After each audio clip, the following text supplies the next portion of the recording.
안녕하세요 여러분. 랜선으로 떠나는 인문학 여행 두 번째로 가볼 곳은 에게의 전설을 품은 아름다운 나라 그리스입니다. 오늘 수업 일정을 볼까요? 그리스 문명의 신화가 잠들어 있는 신들의 도시 아테네와 그리스가 자랑하는 대문로 니코스 카잔자키스의 고향 크레타 섬, 그리고 빛에 씻긴 하얀 섬 산토리니를 여행하겠습니다. 그리스는 에게의 전설로 불리는데요. 에게는 그리스와 터키 사이에 있어요. 지중해 일부인 이곳이 에게해입니다. 에게해는 아테네 왕 이름을 따서 바다 이름을 아이가이해라 부르다가 지금 에게로 된 것인데요. 여러분, 지중해는 무슨 뜻일까요? 지중해는 육지 한가운데 있다는 뜻이에요. 오직 지브롤터 해협을 통해서만 대서양과 연결되기 때문에 늘 온화한 기후를 자랑합니다. 그리스 면적은 남한 크기 정도인데요. 인구는 1000만 명 밖에 되지 않아요. 한국 인구의 5분의 1 수준이죠. 한국인은 무비자로 90일까지 체류할 수 있는 여행하기 좋은 나라입니다. 그리스 수도 아테네인데요. 그리스어로 아테나이라고 부르기 때문에 현지인들은 아테네라고 하면 잘 못 알아듣습니다. 도시 면적은 서울의 3분의 2 규모인데요. 인구는 320만 명 정도로 쾌적한 도시입니다. 아테네 도시 풍경을 영상으로 잠시 볼까요?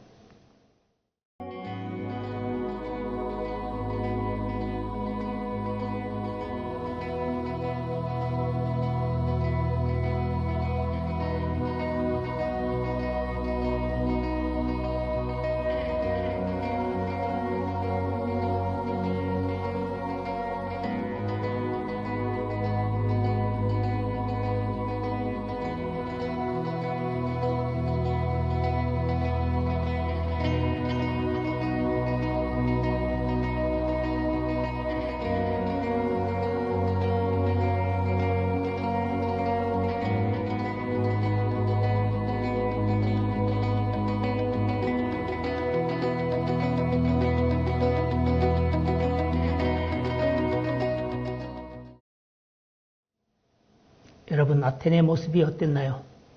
아테네 여행은 신타그마 광장에서부터 시작되는데요. 왜냐하면 아테네 중심이 되는 곳이고 유적지가 이곳 주변에 몰려 있어요. 신타그마는 헌법 광장이라는 뜻인데요. 이곳에서 1843년 최초의 헌법이 공포됐어요. 광장 위쪽은 국회의사당이 있고 그 앞에서 진행되는 근위병 교대식은 볼거리를 제공해 줍니다. 고대 그리스의 도시 아크로폴리스는 높은 도시라는 뜻인데요. 아크로폴리스의 가파른 언덕 아래에는 두 개의 흑장 유적지가 있어요. 한 곳은 인류 최초의 흑장 디오니소스 흑장이고 다른 한 곳은 파르테논 신전으로 들어가는 입구에 있는 헤로데스 아티쿠스 흑장인데요. 아티쿠스 흑장은 지금도 음악 공연장으로 이용되고 있습니다. 2005년에 우리나라 성악가 조수미가 이곳에서 공연을 한 곳이기도 합니다. 아크로폴리스에 있는 파르테논 신전은 너무 유명한 곳이죠. 아테네의 수호 여신인 아테나에게 바치기 위해 지은 신전인데요. 아크로폴리스에서 가장 크고 아름다운 건축물입니다. 파르테논은 유네스코 제1호 세계문화유산으로 선정됐는데요. 그래서 유네스코를 상징하는 심볼 마크로 사용되고 있어요. 파르테논 주변에는 에르크테온 신전과 승리의 여신 니케 신전을 볼 수 있어 늘 관광객이 붐비는 곳입니다. 파르테논은 처녀라는 뜻으로 전쟁의 여신 아테나를 지칭하고 있는데요. 기원전 447년 당대 최고의 건축가의 설계로 16년에 걸쳐 완성됐답니다.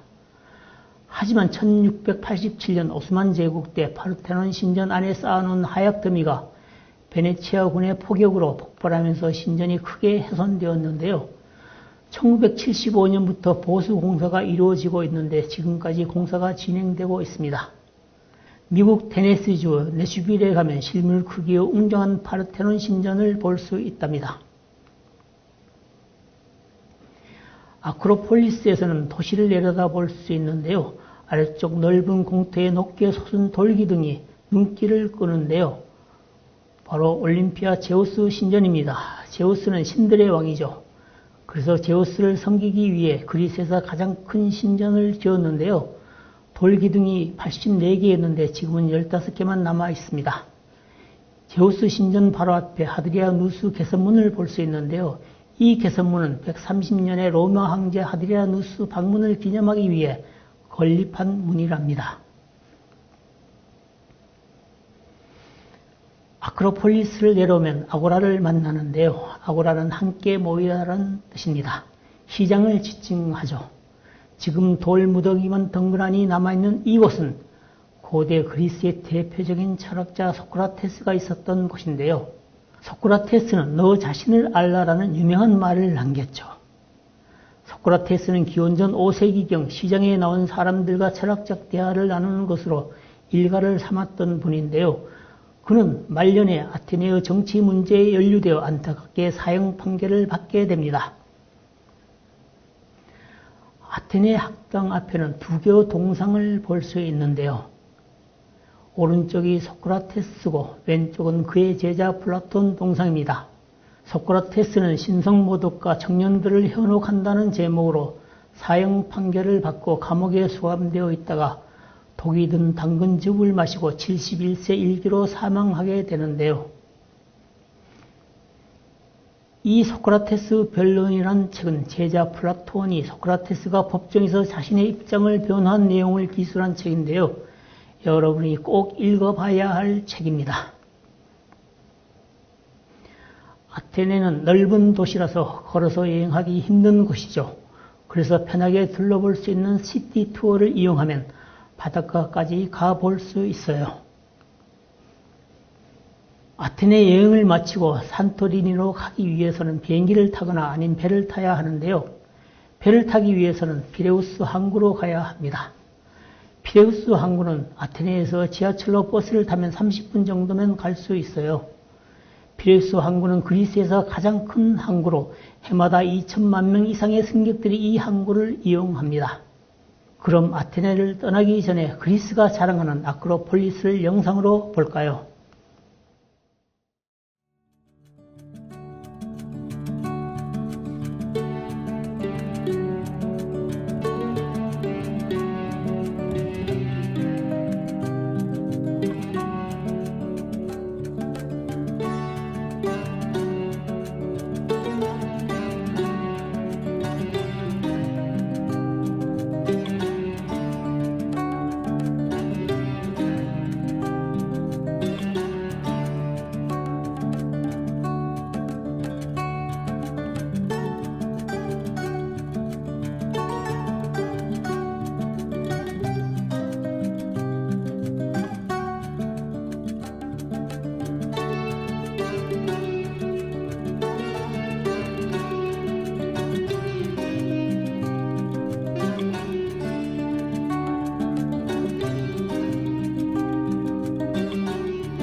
피레우스 항구에서 배를 타면 고대 그리스 문화의 발상지 에게의 남쪽에 있는 아름다운 섬 산토리니와 지중해의 두 번째로 큰 섬 크레타 섬에 갈 수 있어요. 크레타 섬은 위대한 작가 니코스 카잔자키스의 고향인데요. 그 섬엔 카잔자키스의 무덤과 카잔자키스 박물관이 있는데요. 여러분, 카잔자키스는 누구일까요? 한국인을 비롯해서 세계인이 좋아하는 책, 그리스인 조르바를 쓴 작가가 바로 니코스 카잔자키스입니다. 크레타 섬을 배경으로 강산을 운영하려는 주인공과 그가 고용한 일꾼 조르바가 함께 하면서 벌어지는 일들을 다룬 소설인데요. 안소니 킨 주연으로 영화로 만들어 크게 성공한 작품입니다. 자유란 무엇인가? 쇼르바가 들려주는 그의 인생 이야기는 매우 흥미롭죠. 그의 머리에 쓰여 있는 나는 아무것도 바라지 않는다. 나는 아무것도 두려워하지 않는다. 나는 자유다라는 문구는 그가 얼마나 자유로운 삶을 살았다는 것을 보여줍니다. 여러분 꼭 읽어보셔야 합니다. 그리스는 섬나라로 알려질 정도로 섬이 많은 나라죠. 크레타 섬 바로 위쪽에 있는 산토리니는 그리스 6천여 개 섬 중 가장 아름다운 곳이에요. 성녀 이리니가 이곳에 정착하게 되면서 산타라는 칭호를 붙였는데요. 산타는 성녀라는 뜻이죠. 산타와 이리니가 합쳐져서 산토리니, 즉 성녀 이리니가 사는 섬이라는 뜻이 됐습니다. 산토리니 섬의 모습인데요. 산토리니는 현지인들이 티라라고 부르기도 합니다. 그리스 200km 남쪽에 위치한 섬으로 우리나라 울릉도 정도 크기인데요. 인구는 13,000명이지만 매년 관광객은 300만 정도 찾아옵니다. 대단하죠. 하산작용으로 형성된 아름다운 풍경을 가진 유럽 최고의 관광지 산토리니에는 이아 마을과 카마라 비치, 페리사 비치 등 볼 것이 많은 곳입니다.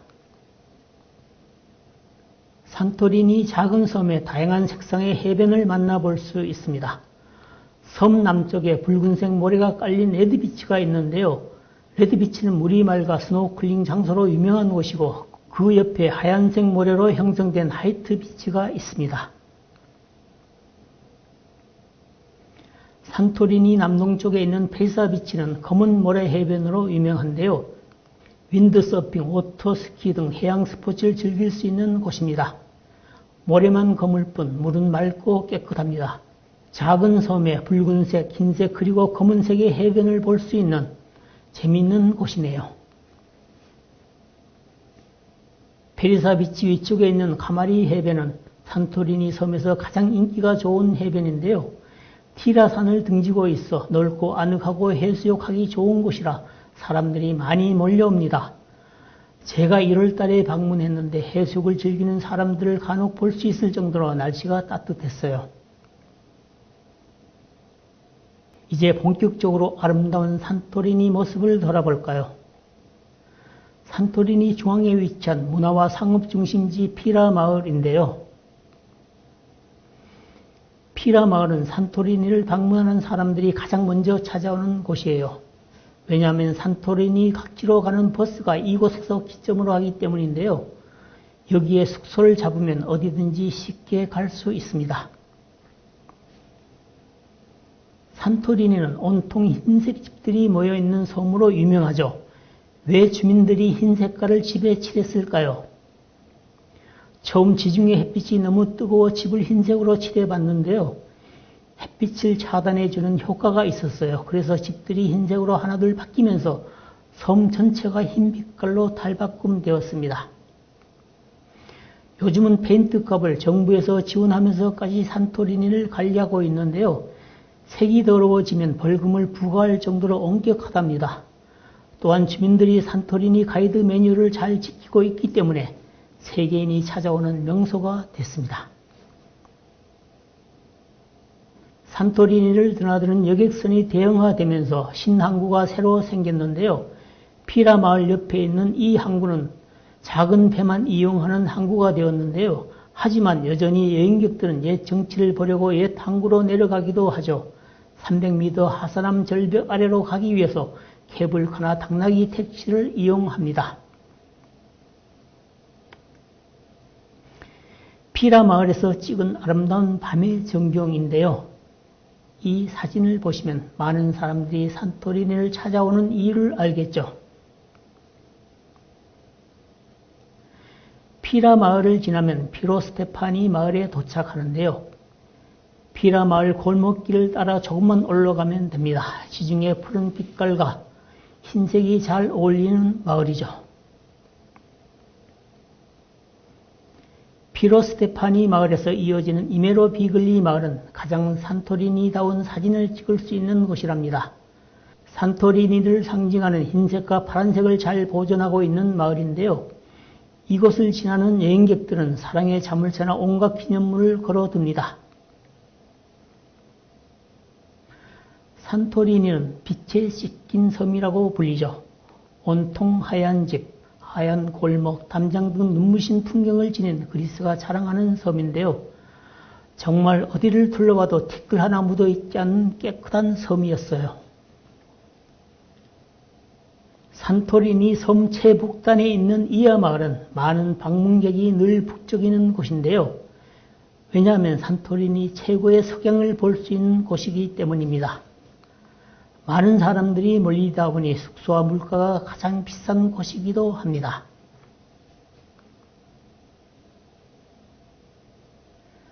산토리니 중심과 피라 마을에서 이하 마을까지 거리는 8km 정도 되는데요.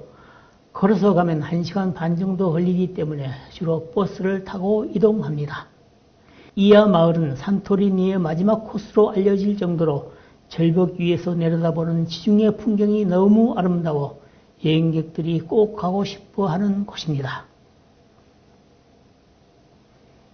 이하 마을에서 지중해를 내려다본 풍경인데요. 지중해 색깔과 너무 잘 어울리는 이 꽃은 부겐빌레아 꽃입니다. 우리나라에서도 볼 수 있는 꽃인데요. 지중해 지역에는 흔하게 볼 수 있는 꽃이랍니다.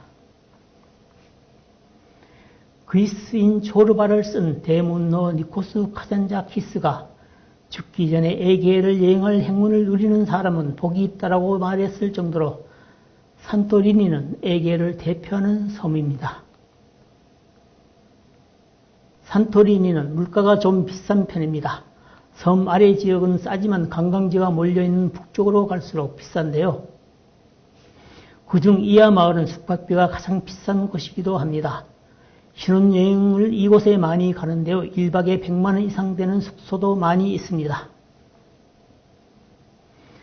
산토리니에는 세계적인 일몰 포인트가 있습니다.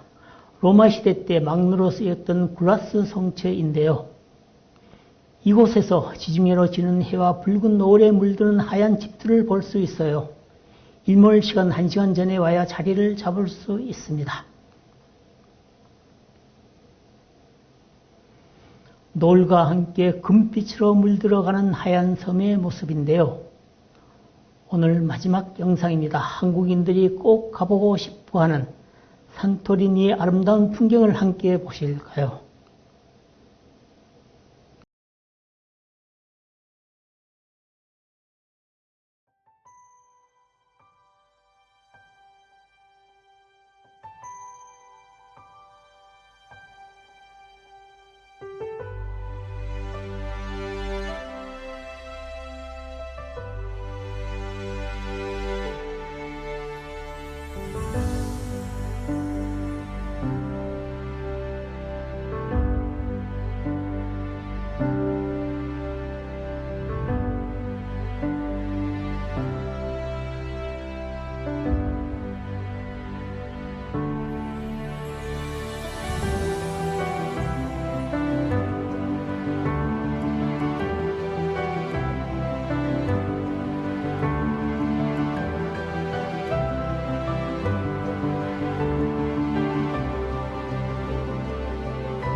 영상 잘 보셨나요? 정말 눈부시고 아름다운 섬이죠.